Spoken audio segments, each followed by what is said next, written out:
এদিনাখন বাহিৰত বহুত বৰষুণ দি আছিল আৰু পুৱাৰ সময়ত ভাস্কৰে নিজৰ অফিচলৈ বুলি ওলাই গৈছিল। বাটতে এজনী ছোৱালী ৰৈ আছিল আৰু তাই বৰষুণত বহুতখিনি তিতি গৈছিল। ভাস্কৰে তাইৰ ফালে চালে আৰু ছোৱালীজনীও ভাস্কৰৰ ফালে চাই লিফ্ট বিচাৰি হাত জোকাৰিলে।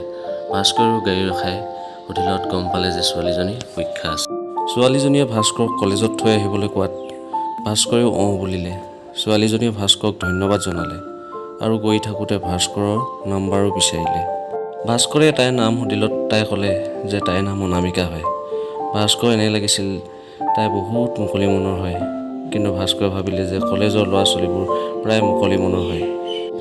কিছুদিনৰ পাছত ভাস্কৰলৈ অনামিকাই ফোন কৰিলে। সেইদিনা ৰবিবাৰ আছিল আৰু অনামিকাই ক'লে যে আজি তেন্তে কফি খাবলৈ যাব পাৰোঁ। আবেলিলৈ ভাস্কৰ আৰু অনামিকাই লগ হৈ কফি খালে আৰু বহু কথা পাতিলে আৰু সন্ধিয়ালৈ ভাস্কৰে অনামিকাক ঘৰত থৈ আহিলগৈ। কিন্তু সেইদিনা ৰাতিলৈ অনামিকাই ভাস্কৰক ফোন কৰিলে আৰু পুনৰ দুয়ো বহুত কথা পাতিলে আৰু এতিয়া সদায় ভাস্কৰ অনামিকাই কথা পাতে আৰু প্ৰায় লগ পাই থাকিল। ভাস্কৰ অনামিকাক সদায় আগবাঢ়ি যাবলৈ প্ৰেৰণা দিয়ে। এতিয়া অনামিকাৰ কোচিঙৰ ফিজ ভাস্কৰে দিছিল। ভাস্কৰে কেৱল এয়াই বিচাৰিছিল যে অনামিকাই নিজৰ সপোনবোৰ যাতে পূৰ্ণ কৰে। ভাস্কৰৰ এতিয়ালৈ বিয়া হোৱা নাছিল আৰু তাৰ চাকৰিৰ দৰমহা ভাল আছিল।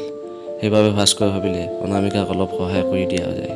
এতিয়া অনামিকাও লাজ নকৰাকৈ ভাস্কৰক প্ৰতিটো বস্তুৱেই বিচাৰিব পৰা হৈছিল। কেতিয়াবা তাইৰ পইচাৰ প্ৰয়োজন হৈছিল, কেতিয়াবা নতুন কাপোৰৰ, আকৌ কেতিয়াবা ফ্ৰিজৰ। লাহে লাহে ভাস্কৰ অনামিকাৰ প্ৰেমত পৰিল আৰু তাইৰ প্ৰেমত ইমানেই বেছি পগলা হ'ল যে তাইৰ প্ৰয়োজনবোৰ পূৰ্ণ কৰা ভাস্কৰৰ এতিয়া যেন কৰ্তব্য হৈ পৰিল। ভাস্কৰৰ বেংকৰ একাউণ্ট খালী হৈ গৈছিল।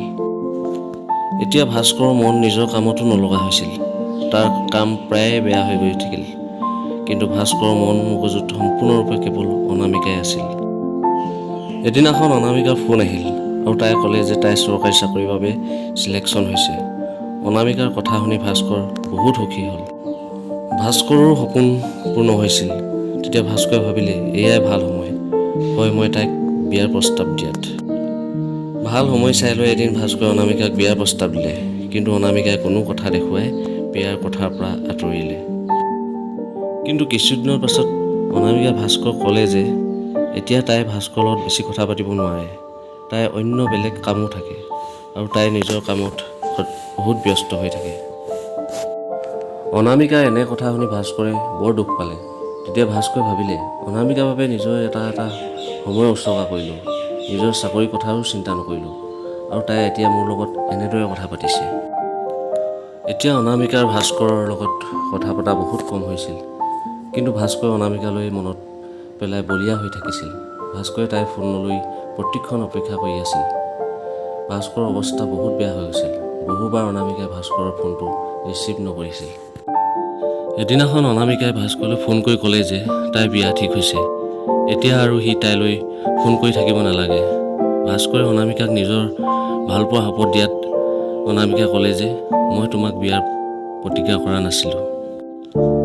আৰু তাই ক'লে যে তাই যাৰ লগত বিয়া হ'ব সেই ল'ৰাজন বিদেশত থাকে আৰু বিয়াৰ পাছত তাইও বিদেশলৈ যাবগৈ।